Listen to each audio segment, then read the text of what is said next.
Good morning from Seattle. Welcome to the Journal Club at the Seattle Science Foundation. Today is June 26, 2020. My name is Jens Chapman, and we have 6 of our fantastic fellows who are going to present on something that I hope a lot of you have experiences with. It's a great pleasure to have members of our community participating, like Dr. Rick Sasso, who's a co-author of one of the devices we'll talk about, and Scott Blumenthal and his colleagues at TBI with Rick Geyer and Jack Ziegler are going to be there also. So, interspinous spacers, the title is contentiously phrased passing fad or reality. And there'll be 2 views presented. Is it a great gain or is it just a fad? And if you look outside of our window today, the view on the left is a very positive one. Mount Rainier is shining beautifully. Let's see how this applies to the interspinous spacers at the conclusion. Very briefly, I want to talk about a general principle, Scott's parabola. That's something where there's a promising idea and it gains momentum over time and becomes a standard of care. But the more these operations are performed, the more complications come out, and they usually appear in a time-delayed fashion. So that suddenly there seems to be this surge of complications. And this kind of a delayed trajectory with a delayed observation leads to kind of a reassessment of these devices that then suddenly leads to decline of these devices, and they become problematic. And after a while then, like 10, 20 years later, they just become a fireside chat kind of a thing. And quite clearly, this kind of a question applies to interspinous spacers. We have an over 10-year experience now of these devices. And I distinctly remember when they came on the market first around 2007, 2008, there was a plethora of devices. I'm not going to point this out in detail, but we're going to talk about 3 of those main ones, the X-Stop, which was kind of the pioneering device, the Coflex, and then a newer device called Limiflex. It's again great to have Rick Sasso on board because one of his papers is going to be presented there. And so there were a lot of pros and cons and technical details that were different. As a business opportunity in a decaying spine, the applications were profound, so the industry interest was very understandable. If you just imagine that you could put an interspinous spacer at every one of those levels and somehow alter symptoms of degeneration, it's a phenomenal opportunity without a doubt. The mechanics of it were very clever, but basically you would unload the facet joint somewhat by distracting the backside and maybe kind of through cantilever, through the instant center of rotation, change and unload the discs in the front. A somewhat arduous and probably variable concept, but multiple devices have been designed, and again, some are spongy, some are rigid, and again, with an aging population, certainly the industry interest was profound. This is a case of mine many years ago, just to show this as an illustration before I conclude my introduction. And that was a patient who had significant neurogenic claudication, and he actually came specifically for a device, an X-Stop device. You can see his stenosis on the right. We put an interspinous spacer in, and he was quite unhappy with it. We shot repeat MRI scans, which showed basically no change, or not a significant change of his stenosis. He was pretty unhappy, so we did a conventional decompression because his spine was pretty stable, and because he still had back pain, which was not a great surprise given the diffuse spondylosis, we saw that he had a pretty nice decompression. The spondylosis was not altered. But this is just one of those cases for me where I was kind of unhappy because I hadn't really changed the stenosis. And this is an article we're not going to discuss, but a precursor of our Global Spine Journal. Note the conflict of interest. I'm one of the co-editors-in-chief of Global Spine Journal. Was a systematic review of interspinous spacers at the time. And again, we actually did not find a very significant problem with them. They seem to actually really hold their benefit in terms of actually being probably less problematic than decompressions and having a pretty substantial functional improvement. The big question for us is, as we're looking at spinal stenosis, there's an instability component to them, and the actual variables of that, of the spectrum of stable to unstable, for instance, facet joint congruence, lateral tilt, stenosis type, activity level of the patient, etc., are not really well categorized. So for instance, facet joint congruence is something that I think we can still do a lot more about to try to understand what we're actually dealing. And also the grade and the type of stenosis and how well decompressed the patient is has not been really well understood.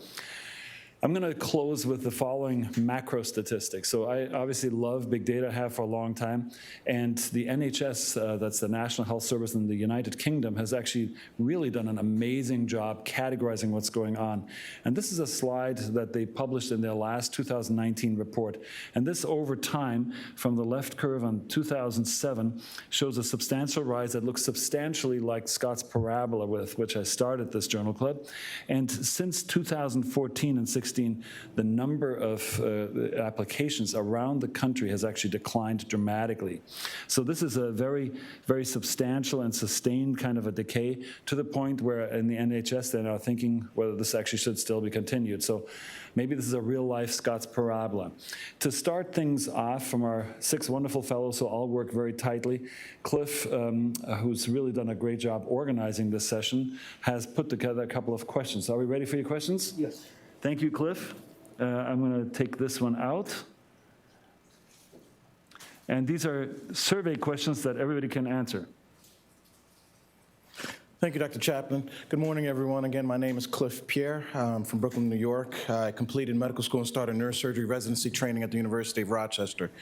For those who are logged in and signed in through Zoom, we're going to start with the first line of questions for our audio response. The first one would be, do you find any form of the interspinous process devices to be helpful? Yes or no? Feel free to answer at your leisure.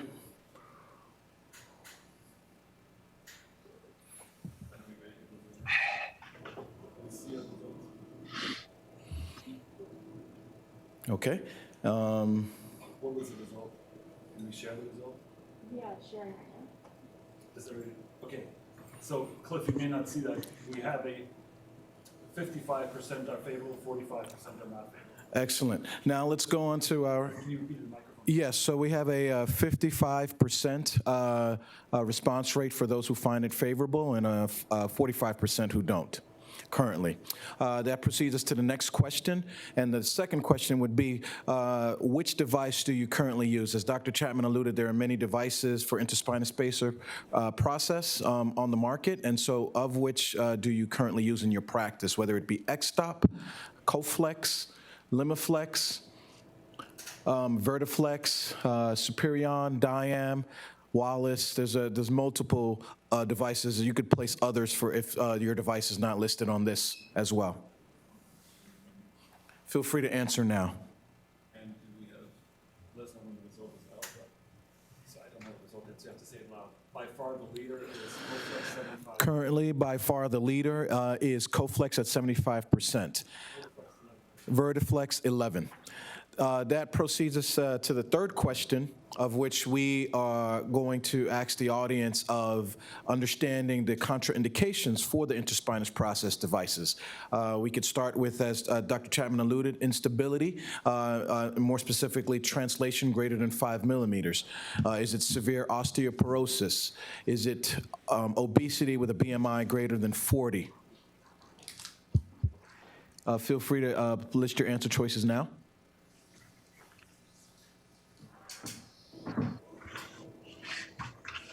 We're still polling? We're still polling. Going once. Yeah. Going twice. Oh, okay. Great. We had a great number of respondents. So by far, leading contraindication, 64% said high-grade instability. Second highest, remember that for later, 18% osteoporosis. So again, for those, by far, on the polls, it's high-grade instability being in the lead, and then the second is at 18% would be osteoporosis. Okay. So with that, we'd like to get started with the first set of articles that Dr. Eric Hayman will come up and discuss. Thank you. Cliff, do you want to stay up here?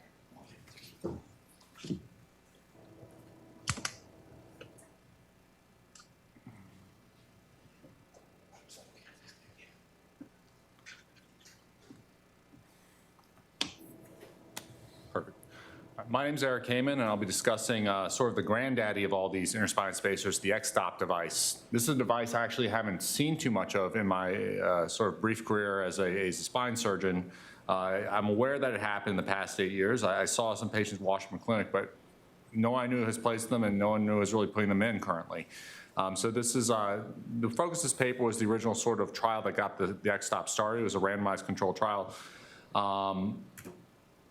of this interspinous device. This is a kyphogenic device. It's designed to fit in between the spinous process. And for patients with spinal stenosis, a classic sign is the Chapman cart sign, relief their symptoms with flexion. This causes the ligaments to unbuckle and gives a little more space for the canal and the nerve roots.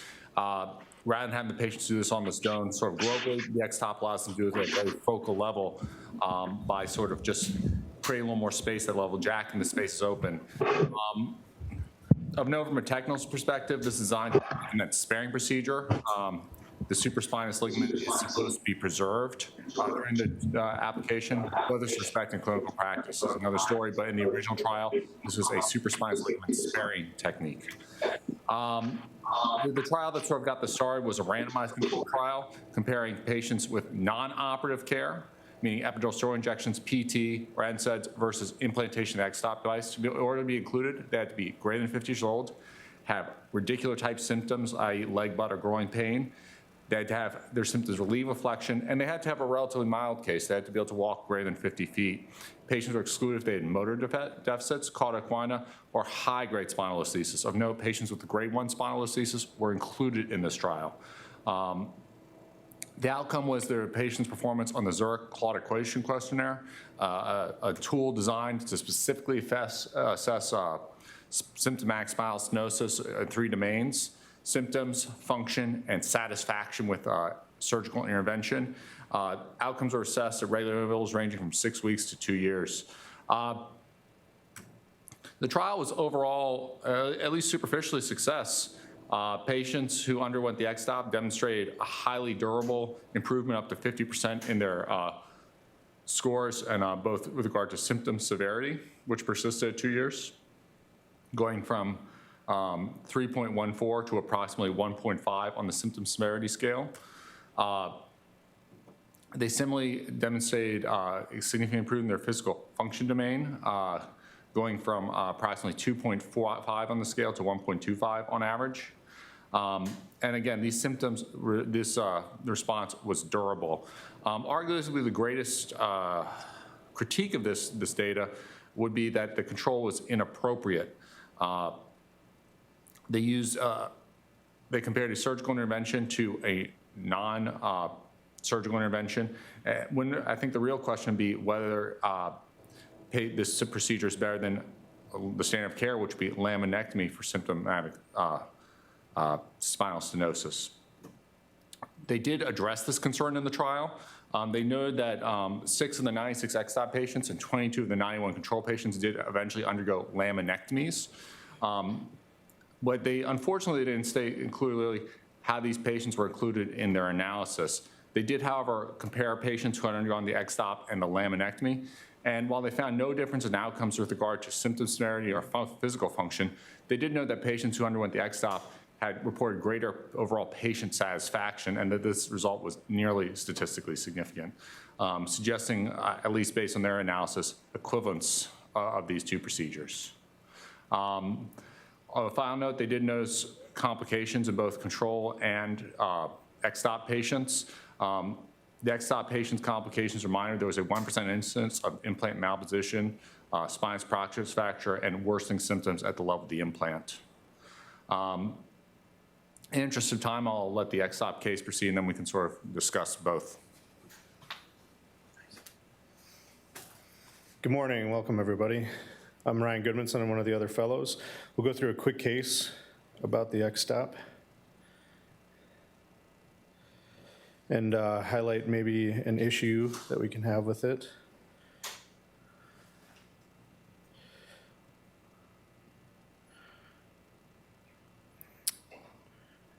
And a shout out to Dr. Chapman for help with this case in the slides. This is a 74-year-old male who has been having symptomatic back pain as well as leg pain for some time now. He is having trouble walking and he can't really walk more than a block.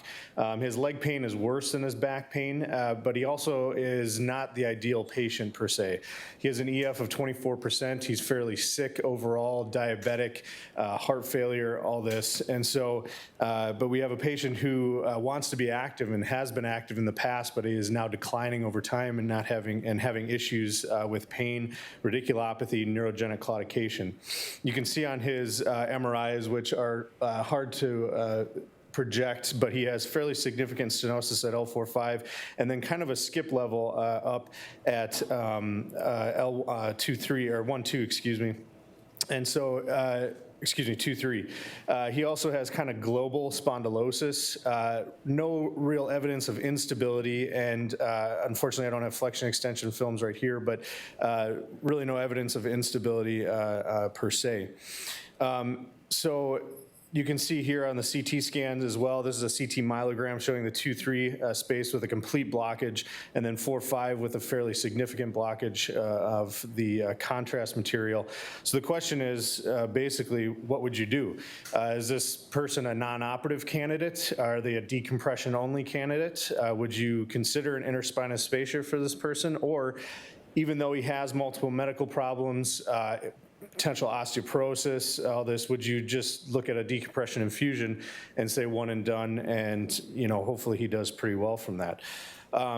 So based on obviously the talk today, we did interspinous spacer for him, the X-stop at these non-contiguous levels. Post-operatively, he was having some issues and was not super happy with it, so we got post-operative MRI and CT scans, which shows that the implants are in a good position. We have good distraction of the interspinous space and good resolution of his stenosis in these areas. And while his low back pain was gone and his walking was improved, he was having severe mobilization headaches. Every time he got up, his head would just throb and he would have issues with it. And so basically, as we look at this, this is probably some sort of tension-induced dural tear that happened, being that he was extremely stenotic, had very overgrown facets and likely scarred-in dural tissue. And so this is just highlights that this is a good and can be a good treatment for patients. However, it's not without risk to the patient as well.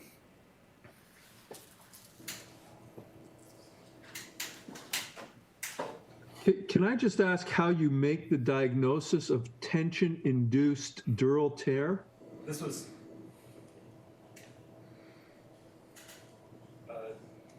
I'm not live. So I'll come up front. Jens, we can't hear you. Yeah, I was muted. I'm getting censored here.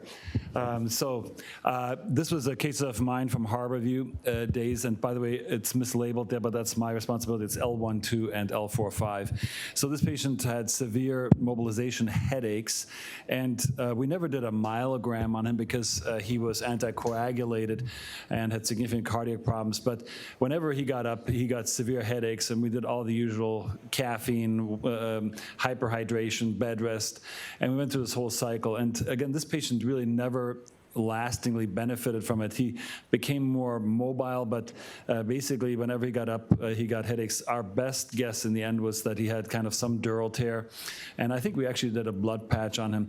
But I think he survived for maybe about half a year, if memory serves me right, and it just, it was one of those things, I think that's probably the main gist of this. We had used these devices in very sick patients as an alternative to traditional open surgery, and there was some improvement, but there was also a big disadvantage that none of us had ever seen or heard of. We're actually going to publish it, but then just like what you said, we didn't have really proof that there was a CSF leak. But he kept having those headaches, and his walking range was very limited, so he could transfer, and he was basically left to being a four-wheel wheelchair, a sitting wheelchair, kind of a walker, kind of a person.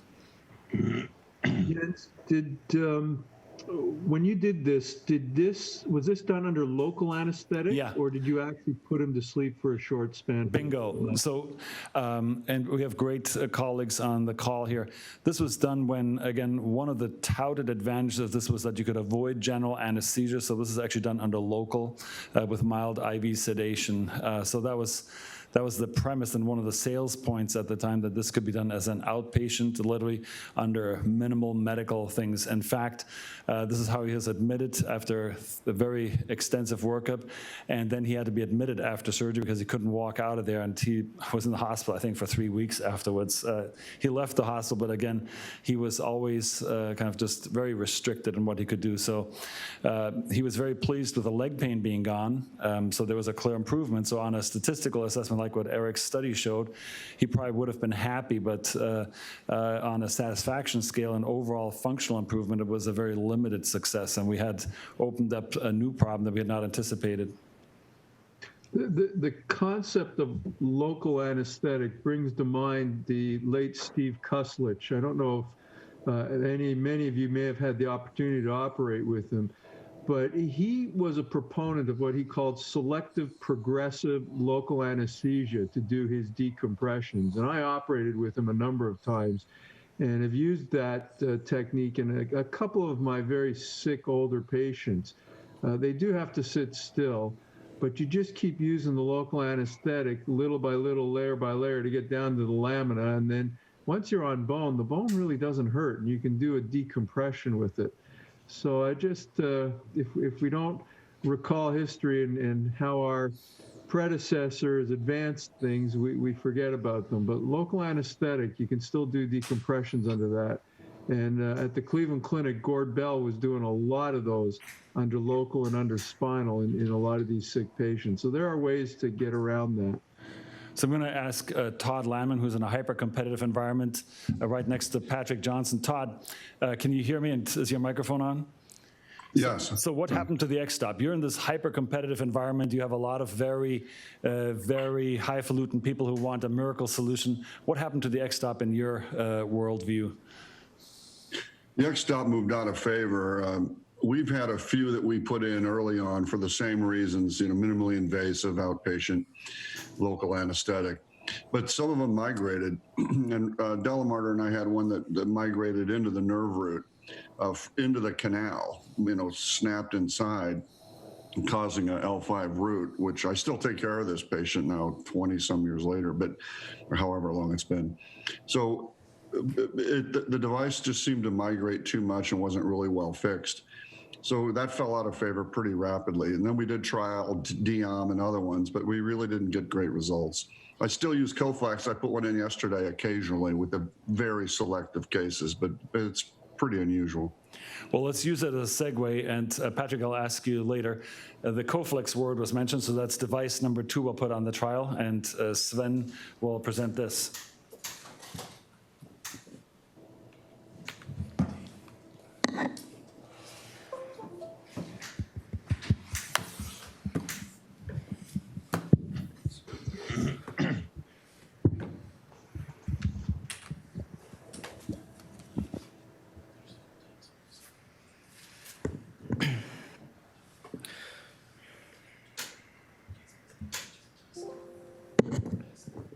Thanks for the introduction, Dr. Chapman. My name is Sven Frieler. I'm also one of the research fellows here at the Swedish Neuroscience Institute. I'm originally from Germany, where I'm a resident at the University Hospital Bergmannsheil in Bochum, and I'm happy to present today at our journal club. I will present an article dealing with the evaluation of Coflex following decompression compared with decompression and PLIF for the treatment of lumbar degenerative disease with a 5 years follow-up, and subsequently my colleague Dr. Pierre will present an interesting case. The article was published in 2016 in the Journal of Clinical Neuroscience. If a non-surgical treatment is not efficient anymore, decompression with or without spinal fusion is the gold standard for treatment of lumbar degenerative disease. To prevent instability caused by wide decompression, instrumented spinal fusion is recommended. However, lumbar fusion surgery may occasionally cause adverse events, including pseudoarthrosis, instrumentation failure, non-union, and adjacent segment disease. To reduce the incidence of adverse events and to provide stability, unload the facet joints, and to maintain the decompression effect, dynamic stabilization devices like the Coflex were developed. In the literature were mainly short-term follow-up studies and a lack of data regarding the long-term efficacy.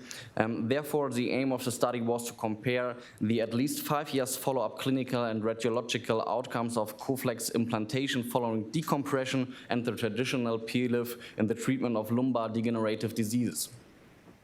Between 2008 and 2009, 87 patients who suffered from lumbar degenerative disease were treated with decompression and Coflex or decompression and PLIF.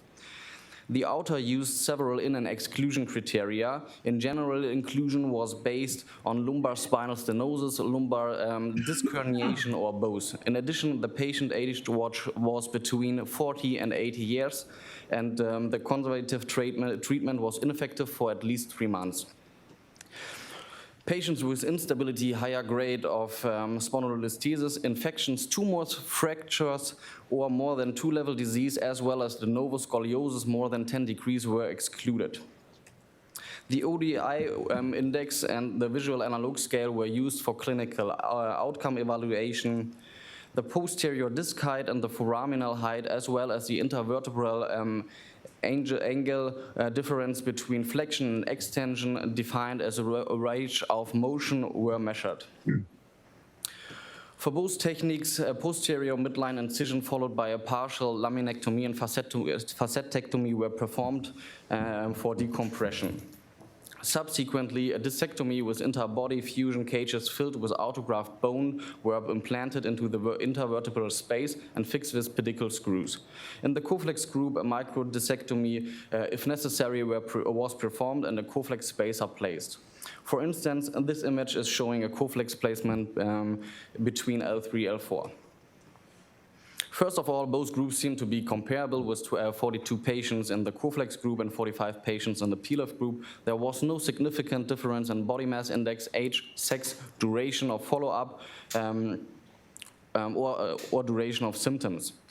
Regarding the perioperative data, patients in the Coflex group had significantly shorter operation time, less blood loss, and a shorter length of hospital stay.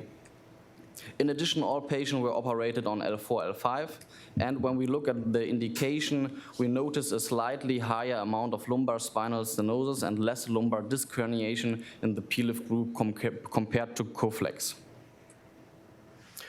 This graph shows us the ODI score, which is the gold standard score for the outcome of patients with low back pain. The follow-up at 1, 6, and 12 months are considered by the authors as early post-operative outcomes, the final outcome after 5 years. We can see the baseline is the same in both groups. We see a significant lower scores in the Coflex group for the early outcomes without significant difference in the final outcome. It's more or less the same regarding the visual analog scale. B is for back and C is for leg.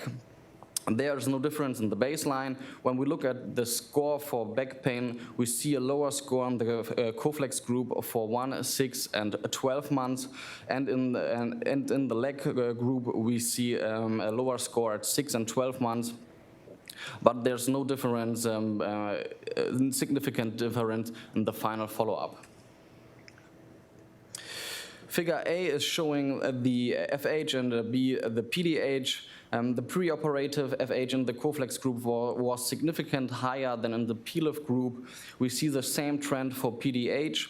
FH and PDH were significantly increased after surgery in both groups. However, they gradually decreased during the follow-up. In the Coflex group, there was no statistically significant difference between the preoperative and final follow-up for FH and PDH. However, the authors underline that Coflex is superior to PLIF in the early post-operative follow-ups and that there's no difference in the final follow-ups. Even this is the result part and not the discussion. I would like to point out that the baseline, what we already pointed out, but I would like to point it out again, the baseline values are not the same, and so I'm not sure if it makes sense to compare the values of the single follow-up assessments between Coflex and PLIF. I think it would make greater sense to compare the loss of height in both groups for FH and PDH with the follow-up within the follow-up. For example, when we look at picture B, I'm not sure if it's really a significant decrease in the PLIF group, especially for PDH. The range of motion of the index segment was significantly decreased after surgery in both groups. However, range of motion in the Coflex group was significantly higher than in the PLIF group. The adjacent segment range of motion had no significantly change after surgery in the Coflex group, while the range of motion of the superior adjacent segment significantly increased after surgery in the PLIF group. When we look at our conclusions, Coflex and PLIF showed comparable long-term clinical effectiveness with a better early clinical efficacy for Coflex. Regarding the first 2 points, I made my comments while presenting. The author noticed a lower rate for ASD in Coflex without significance. I believe that a trend towards higher rates of ASD in PLIF is reliable. Overall, Coflex is a safe and effective treatment for lumbar degenerative disease. Great. Thank you, Sven. Let's get Dr. Pierre ready, and maybe you can stay close by. So, Patrick Johnson, LA. I have 2 quick questions for you. Number 1, when you see a study, assuming it's honestly reported and well performed, where the average length of stay for an interspinous spacer, if I read that correctly, Sven, was 11 days for the Coflex group and 15 days for the open fusion. What does that mean to you as you interpret the validity of a study? So Jens, thank you for asking me a question about that. And I'm a little confused about that. Is that data, is that truly real? Because these are outpatient procedures. I mean, I don't really understand it. I don't Is either. that a fair question to ask you a question about your question? Absolutely, because this is one of those very big deals for me. As I review a lot of articles for our journal, there are clearly differences in cultural expectations, and the culture of medicine is a big deal. And so I don't know how to interpret a study like this when there's such profound differences in terms of how we would practice or apply a device to other areas. So that's the first thing. The second question I had for you, again, just like Todd, you're in a hyper-competitive environment in LA. One of the big concerns about these somewhat distractive devices was that they kyphose the spine, that they kind of put it over into kyphosis, that the elasticity of the disc in the front can't counterbalance any distraction. And yes, the manufacturers just do minimal distraction. Still, it's a kyphosing device. If this publication from the People's Republic is accurate, then that has not been a factor. So has your experience been one that kyphosis or the kyphogenic nature of a posterior distraction is a clinical concern or not?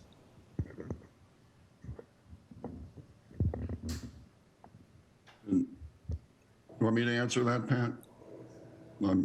Sure. Unmute. I'm here. Okay. Linda, I think you keep unmuting me or muting me. But thank you for that anyway. Never know what goes on in the background here. Well, you know, I have to comment about the competitive environment here is that, you know, Todd and I are actually competitors, but we're like best friends. And, you know, we have been since residency. And I have a little joke about that is that, you know, you get to a stage in your life where you don't have competitors, you just have colleagues. Come on, you know, it's like we're at that stage. So anyway, Jens, to answer your question, kyphogenic, well, you know what? These devices are not meant to be a cure. I think they're actually meant probably to be an interval device. And, you know, they can measure all of the foraminal height and they do all these studies. And I would say that the people that devised these devices, they're very smart people. They were well-intentioned. They were trying to do something that was going to treat a difficult population of patients with something simple. I'm sure that the designers of these had other motivations. They made a lot of money on them. But on the other hand, you know, they had good intent. And if you do these things the correct way, if you put a little bit of kyphosis in there and the patient gets better, okay, that's the end goal here. Okay, and in fact, how do you control for these studies? I mean, comparing it to a fusion, there's no real control for these things that's even a valid control. I'm kind of rambling here, but I'm not. I actually have a lot of little comments about it, which I think are pertinent. So it's impossible to really conduct a study, but they did the best they could. Yes, they do create a little kyphosis. Is that a problem? I don't think so. Okay, I've taken out more interspinous devices than I've put in. Okay, I'm kind of the magnet of where problems end up like this. And so I've put some in. And I think that if you go back to the surgeons who devise these things and follow their criteria, and I think the Coflex may be the best one thought out. It's like you need to have disc height, which is tall, normal disc height. If you follow all of those criteria, Todd's nodding his head at every one of these things because he and I are pretty much on the same page about this. So if you create a little focal kyphosis, to get back to your question, that's okay. It all is patient symptoms. Who cares about what it looks like or whether it, the patient still has a little bit of symptoms or not? A little kyphosis is probably what they need. They need their exiting nerve root foramen open. They need the central canal open. If their facets are not going to cause them too much pain, put them into a little kyphosis. I mean, if you can buy people years, and I've got some people out there quite a few years. I'm going to say the handful of patients that I've done, I mean, it's not even double-digit number of patients that I've ever done. I've taken them out way more than double-digit numbers of people. Jens, All right. Jens, can I make a comment? Jens? Go ahead. Please do. I've actually done a lot of Coflexes. And Pat, I will tell you that I think that the idea of putting them in kyphosis is really not a good idea. And I would say that the vast majority of ours, over 75% are not in kyphosis. The reason why the procedure works is that you're doing a decompression. And that's really what happens. You're doing a decompression. And, I do agree with you that I think that it's a lesser invasive operation. It may be sort of, along the continuum of care. It certainly is a lot easier on the patient, especially if they have degenerative disc above and below, and they have a little bit of degenerative stenosis. It's a nice interval operation to do for them rather than committing them to a fusion right off. So let's interrupt the discussion. I have a question for the panelists, if we could. I've also collected a series of these Coflex devices that I've now had to remove. But what's very interesting, I've got 3 that I recall that had massive disc herniations underneath the Coflex at that same index level. Has anyone else seen that? No. See, I've seen that only one time. I've seen that beneath neck stop, and certainly a motion preserving device, you'd still be at risk for disc herniation, and perhaps you can imagine how an elongation of a posterior longitudinal ligament or a posterior annulus that's already been torn could even predispose to that. One of the questions, both Rick and Pat mentioned the idea of these being interval devices, and I usually don't think about surgery as being an interval surgery, but is that something that's part of your practice? Is the idea of doing something that's going to maybe wear out and we'll do something later when the patient's even older and the patient, Jens's indication for this, or at least for the first case, was the patient would not tolerate a bigger operation. So having said that, what does an interval device mean, and what is the duration of that device that really makes it a tenable option? Great question. Can I Sig, so jump in on this? Yeah, go ahead. Sig, so we consider, there's motion sparing surgery, which is just decompression alone. And then the other side of this is fusion, which is our permanent fix. In this middle part, which they're referring to, Russ Knuckles and I call this the transition zone. And when you have people out here, and I include artificial discs in this transition zone, it's a surgery that motion spares, but still you can get other pathology, further disc degeneration in the Coflex patient, further facet issues in the artificial disc patient, which may require a secondary surgery. And our experience out here on the West Coast, and I'm sure you have some of this as well, people want to maintain their active functional lifestyle. So they're willing to, and we have these discussions, to have a surgery that may end up needing another surgery down the road, as long as they can keep active and functional in the meantime. I have a guy with 2 Coflexes in who's a level A tennis player who's still doing great, and he's been in 8 years.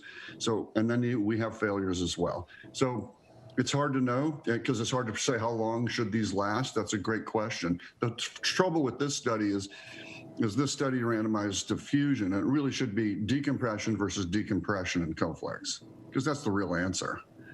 Because fusion is the final option. We can always do that. So great. Yeah, I think Todd brings up a really good point, because, when you do, we do, like Rick said, we do a fair amount of Coflex. if someone has a lot of dynamic instability, as was one of the questions, that's a contraindication. So are we really adding a device where a decompression alone would suffice? And that's a randomized controlled trial, as Todd says, that needs to be done. The other point I want to make is when Rick brought this up, looking at X-stop type devices and Coflex are two separate animals. Basically, the indirect decompression of X-stop is done without a decompression. Coflex is meant to be done with a decompression. X-stop is off the market now just because it was commercially unsuccessful, but it was the control in the Vertiflex trial, which is on the market now, and it's a fairly similar device, except Vertiflex is put in through a tube. It's more of an MIS thing. What's interesting is how it's morphed, and we participated in the Vertiflex trial.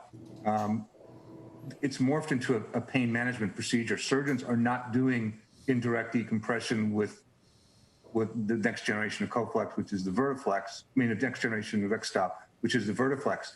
I don't know any surgeons, and there probably are some on this Zoom, but in our community, no surgeons are doing indirect decompression with this Vertiflex Superion. It's all the pain guys. On the other hand, it's all the surgeons that do Coflex who kind of believe in. Guys, let's move ahead. So Cliff has a case to show on a Coflex, and then we'll move on to a totally different device. I'll ask Rick Sasso to take out his knives and critique me here. So yes, I'd like to present a case of a 67-year-old female who presented during the time of COVID in our virtual clinic with progressive severe low back pain after a recent fall that she endured on Valentine's Day. She also had right lower extremity radicular pain that was exacerbated when she stood or ambulated. She had recent lumbar spine surgery on New Year's Eve, for which she had an L4-5 laminotomy with placement of a Coflex device at that time. Afterwards, she had reported a complete recovery from her symptoms at that time until her fall. Past medical history is specific for lupus and osteoporosis, likely secondary to chronic steroid use as well as obesity. She was living independently at home. On physical exam, she had right lower extremity weakness in her knee extensor and dorsiflexors. She was currently using ambulatory with a walker. And these are representative images. Here we have a coronal and sagittal view of a CT lumbar spine, noting grade 1 spondylolisthesis at L4-5, as well as the spinous fracture at L4 with a leftward deviation. These are some axial views of the device as well as the fracture. And then this is a scout view of her as well. We did standing x-rays and flexion extension. Again, noting the leftward deviation of the Coflex device and grade 1 spondylolisthesis at L4-5. This was the intraoperative film after placement on New Year's Eve, again showing great placement and no issues at the time of said surgery. And our current impression for her was, again, progressive symptoms in the setting of having a grade 1 spondylolisthesis with a spinous fracture and concern for the device failure at that time. Again, this was during the era of the height of the COVID era, so considering options would be continued non-operative management versus surgical care. And once we were able to get her into the operating room, we did consider revision surgery for her. And then knowing her history of osteoporosis, what type of other considerations would we do during the time of surgery? And so we elected to proceed with a L4-5 decompression revision fusion after removal of the device. We did a 3-column intradiscal osteotomy at L4-5 with the placement of expandable cages, and we augmented our hardware with PMMA. Her symptoms initially improved. She was discharged on postoperative day 4 and doing quite well still.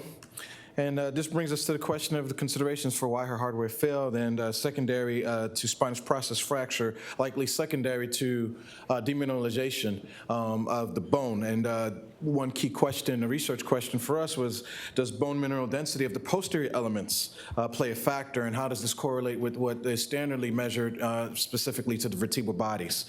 And what is the association in osteoporotic patients? There was a cadaver study that was published in 2017 2015 in the Global Spine Journal by the San Francisco Orthopedic Residency Group there, and they, in 3 cadavers, measured the subanatomic units of the lumbar vertebra. They separated it into 3 zones, and using high-resolution CT measured Hounsfield units for such. The first zone was the vertebral body and transverse process, the second zone being the spinous process, pedicles, and superior articulating process, which showed moderate bone mineral density, and then the third was the inferior articulated process and lamina, which had the highest in bone mineral density, and this is representative image of their subanatomic regions of the lumbar spine. And again, this is a graphic representation of those particular zones, and of which they noted, again, the highest to be the inferior articulating process and lamina, which led them to understand that while there be some limitations of their study, being the small sample size, only one of their patients in this sample was a female of 90 years old. But with that, the wide range that they had with the other cadavers, this was not specific for any osteoporotic patients. However, the takeaways from this paper is that measuring the bone density of the different parts of the lumbar vertebrae, more specifically posterior elements, may lead to considerations during surgical planning, such as using these alternative technologies, as well as extraparticular fixation. So. Super. Thank you for doing this so compressed. So, Rick, you've been in the design world, and in fact, we're going to present a device that you've been involved with. The Coflex device is actually marketed not just as an interspinous spacer, but an interlaminar fixation device. The case that I showed was a case of mine, full disclosure, and it failed like 2 months after a fall. We had to revise it to a fusion. She has severe osteoporosis from over 20 years of high-dose daily steroid use. She progressed after this fixation, despite just having broken the spinous process, to a grade 2, I would say almost spondy. Is this device a truly interlaminar fixation device, or did I just goof up the surgery, didn't place the device far enough anteriorly? In my experience, any patient with osteoporosis, I won't put that in. I've had several fractures. They're almost always in females with some level of osteopenia or porosis. Some of them just have a little bit of pain and you just keep an eye on them. In this case, obviously, you need to revise it. But that's the most common issue, is the stresses on the spinous processes. So anybody with osteopenia or porosis, I really try to avoid this thing and just decompress them alone or go to fusion. It's a fundamental problem with all these, Jens. Yep. So is that interlaminar fixation, again, we're going to present a device that you've been involved with very heavily. Is that interlaminar fixation fact or fiction with the Coflex device? I think it's probably fiction. Okay, because Cliff showed that that's a very good place. I think it's fact. Oh, okay. Yeah, I agree with. Jens, you have to get it deep enough. You have to get it deep enough so that you are sitting at the junction of the lamina and the spinous processes. And osteoporosis is a contraindication for using it because you. So I disagree on both ends. I agree with Rick Sasso. I think that the interlaminar fixation is absolute fiction. In the Coflex study, they had like an 18% spinous process fracture rate. So it's definitely just marketing, I think. And in the Vertiflex study, osteoporosis did not influence the result, or the incidence of spinous process fracture was equal in the osteoporotic versus the non-osteoporotic. The spinous process is not a very strong bone because it's not weight bearing. Clarify. You're not fixing it on the lamina. You're just placing it at the junction of the spinous process and the lamina. So you're not getting fixation. It's not fixing there. You're just Jens, I presume you have some sympathy for me now, working between the two of them. Always. And don't talk about your Vertiflex product, Scott. I mean, it seemed to do as well whether it was in the space or not in the space. All right, let's resolve this by going to the last device. We have an article review by Dr. Lincoln Jimenez and a brief case, and Dr. Sasso's on the hot seat now. All right, good morning. I'm going to discuss this paper that was published in 2015. It's pretty much about the paraspinous tension bands. The authors are over there. Oh, excuse me.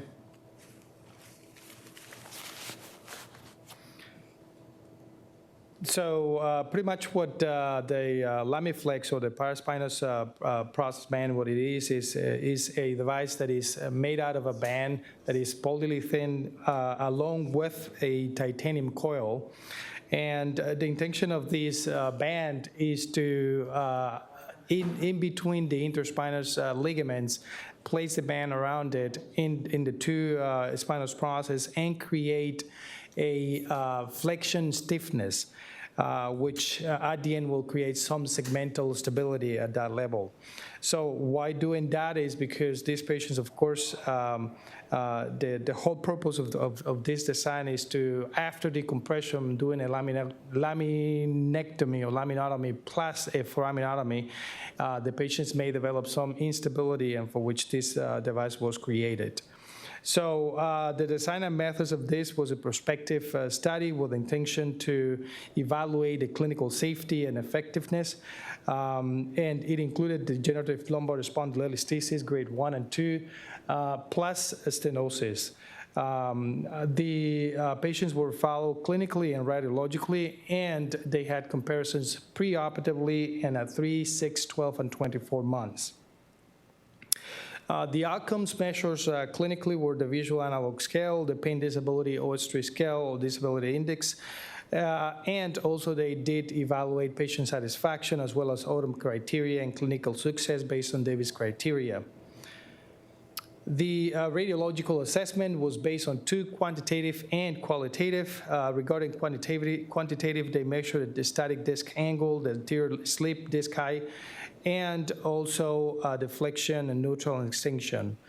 Dynamic measures were also presented. Qualitative-wise, they evaluated whether the device failed or whether it caused some fractures at the level of the fixation. Also, they evaluated whether there was exuberant bone formation.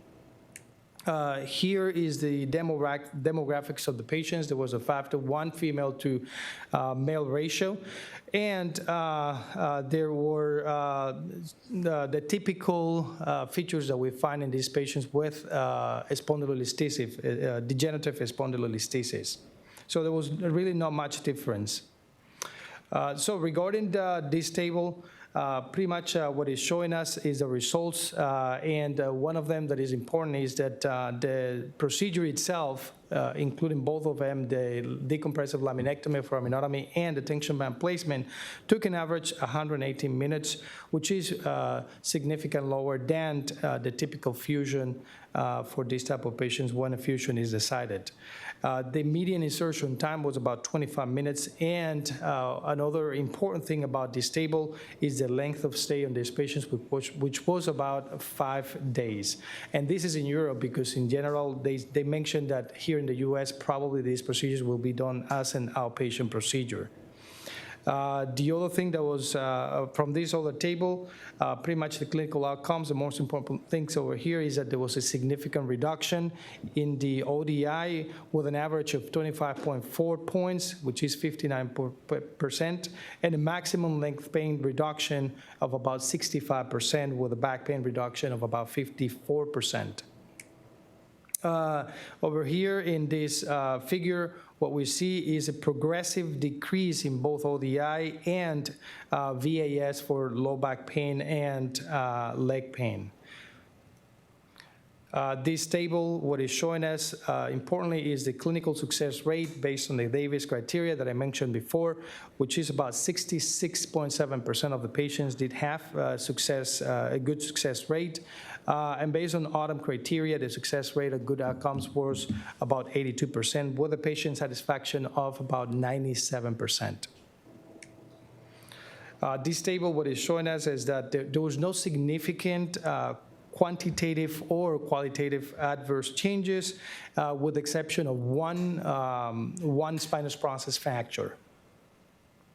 Unfortunately, of course, this device was associated with significant complications, including intraoperative dural tear, which was about 14.6%, and one spinous process fracture. Along with that, there was 6 other complications, including infections, postoperative pain, epidural hematoma, and migraine disease destruction, which in 5 cases led to the removal of the device. The reoperation rate, unfortunately, was also high, which is about 12%. In summary, the clinical improvement, despite the fact that the patients did very well, did have a high complication rate and high reoperation rate. This actually provides only segmental stability, but it does not correct deformity. That's the other limitation of this study.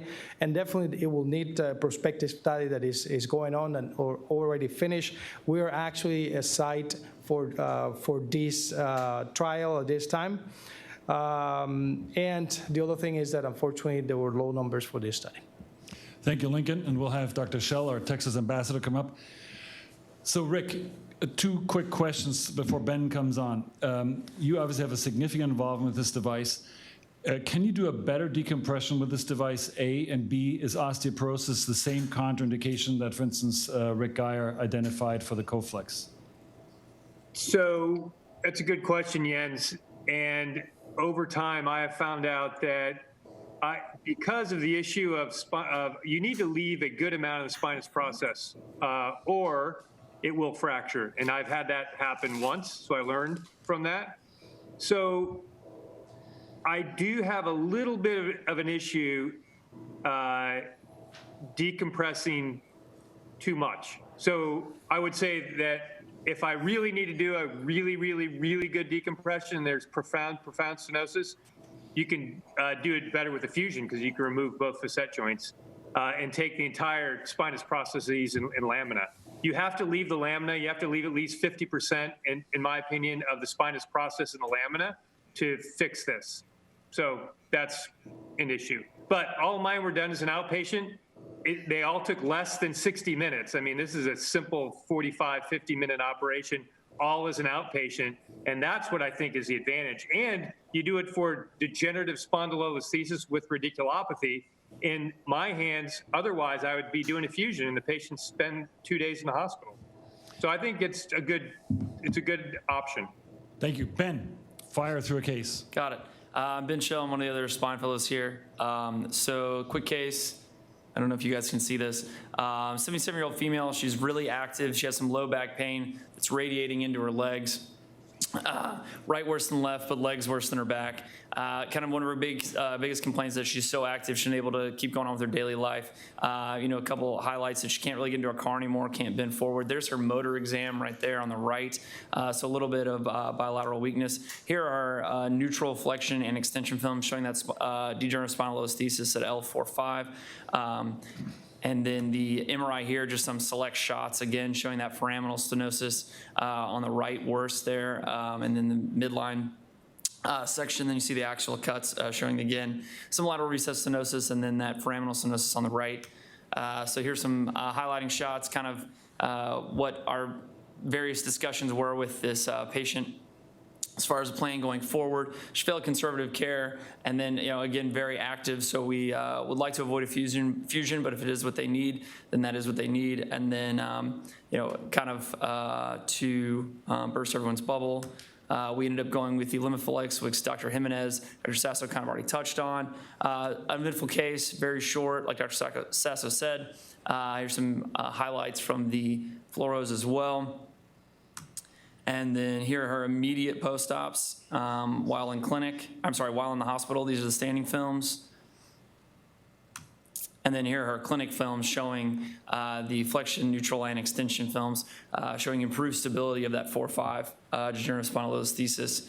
She's now 8 months post-op. She is back to almost all of her full activities. She's a small business owner, so been a little hurt by the COVID crisis, but she's still as active as she can be, walking 3 miles a few times a week, and then her motor exams also improved. So.